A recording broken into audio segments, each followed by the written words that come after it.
Assalamualaikum warahmatullahi wabarakatuh. Nama saya Anggita Putri, kelas Ekonomi Syariah 3, NIM E2018-2143. Di sini saya akan mereview artikel tentang tujuan usia untuk penelitian kualitatif, menerima keragaman metode kualitatif. Yang mana di sana ada peran seseorang AMJ, editor asosiasi, yang telah melakukan penelitian kualitatif sejak awal program doktor di Penn State. Seorang MJ tersebut beruntung memiliki beberapa mentor hebat yang tidak hanya aktif melakukan penelitian kualitatif, akan tetapi juga bersedia berbagi praktik dengan peran sarjana muda dan bahkan memberikan bimbingan untuk pertumbuhannya sebagai peneliti kualitatif. Namun tentu saja seorang AMJ tersebut mendengar sebagian besar nasihat-nasihat tentang mengapa ia harus menunggu untuk melakukan penelitian kualitatif sampai ia memperoleh masa jabatan dan memiliki kebebasan. Untuk apa? Untuk melakukan apa yang seorang MJ inginkan. Tetapi seorang MJ menerima banyak dukungan untuk mengejar jenis penelitian yang paling sesuai dengan keinginannya, untuk membangun teori dan keterampilannya. Untuk apa? Untuk berinteraksi langsung dengan mereka yang menghayati fenomena yang seorang AMJ minati. Selain itu, beberapa artikel yang berpengaruh di bidang penelitian seorang MJ tersebut sendiri merupakan perubahan organisasi. Cukup sekian penjelasan dari saya. Wassalamualaikum warahmatullahi wabarakatuh. Assalamualaikum warahmatullahi wabarakatuh. Nama saya Maulida Ulfadusturia, NIM E2018-2121. Di sini saya akan mereview sebuah artikel yang ditugaskan oleh Bapak Nur Hidayat yang mengampu mata kuliah metode penelitian kualitatif. Di sini saya akan mereview jurnal ini pada kajian teori yang mengambil stok dari penelitian kualitatif diterbitkan oleh AMJ. Yang pertama ialah lebih dari 11% artikel didasarkan secara eksklusif pada data kualitatif sejak 2001 hingga 2010 untuk melihat seberapa banyak penelitian kualitatif muncul di AMJ. Yang kedua ialah AMJ tidak menghargai penelitian kualitatif, padahal AMJ adalah jurnal target yang baik untuk penelitian kualitatif. Yang ketiga ialah munculnya tren yang menarik setelah mendapatkan beberapa penawaran. Yang keempat ialah jenis pekerjaan kualitatif ini telah memperoleh manfaat dari beberapa dekade penyempurnaan dalam gaya pekerjaan kualitatif. Yang terakhir ialah keindahan penelitian kualitatif ini dapat mengakomodasi paradigma yang berbeda dan gaya penelitian pelaporan penelitian yang berbeda. Mungkin cukup itu kajian teori yang dapat saya sampaikan, kurang lebihnya mohon maaf. Wassalamualaikum warahmatullahi wabarakatuh. Assalamualaikum warahmatullahi wabarakatuh. Perkenalkan, nama saya Muhammad Isbat, NIM E2018-2144. Baik, saya akan memaparkan materi selanjutnya, yaitu tentang metode penelitian.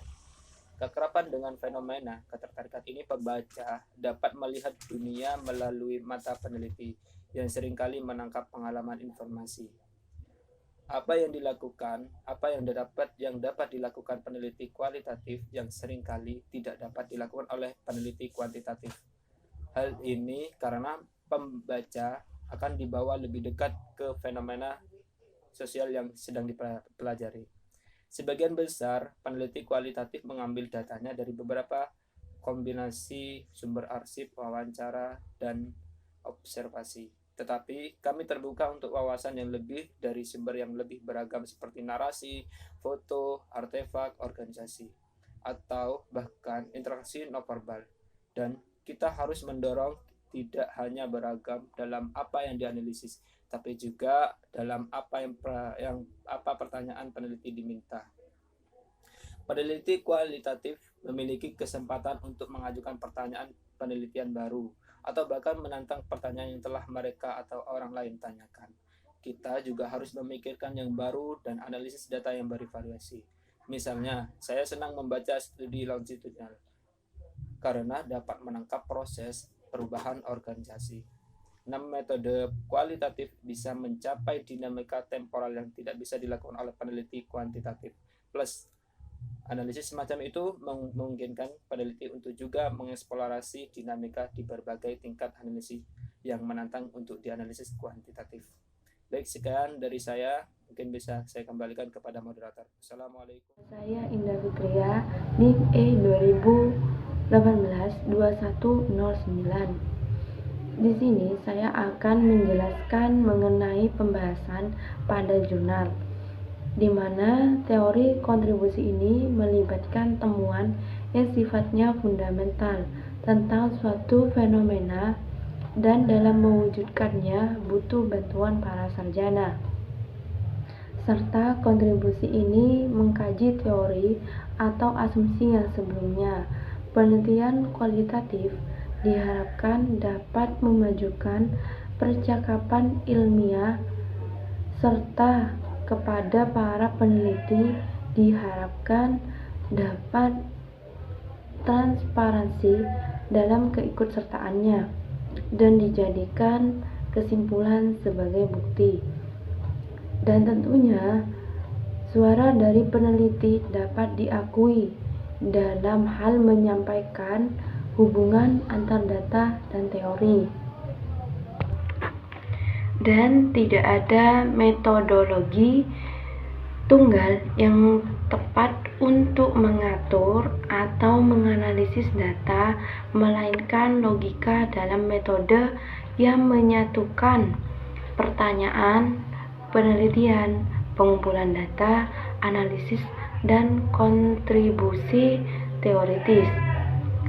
Penelitian dianjurkan untuk mendeskripsikan metode secara rinci agar pembaca tidak merasa terasingkan dari pengalaman dan kehilangan kepercayaan pada peneliti.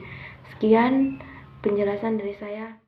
Nama saya Intan Silvia Dumoji, NIM E 2018-2145. Baik, saya di sini akan memberi kesimpulan tentang jurnal kami, yaitu Kevin Corley, editor AMJ, beserta rekannya yaitu Pratima Bansal, mengirimkan beberapa sinyal yang jelas kepada calon penulis, dan AMJ ingin melihat sebagai jurnal yang pertama, serta mereka menyambut baik semua jenis pengajuan penelitian kualitatif. Banyak pendekatan yang ditunggu AMJ, misi penerbitan kontribusi teoritis dan metodologi untuk mendorong cangkupan yang lebih luas dari pengajuan kualitatif dan penerapan kontribusi yang luas.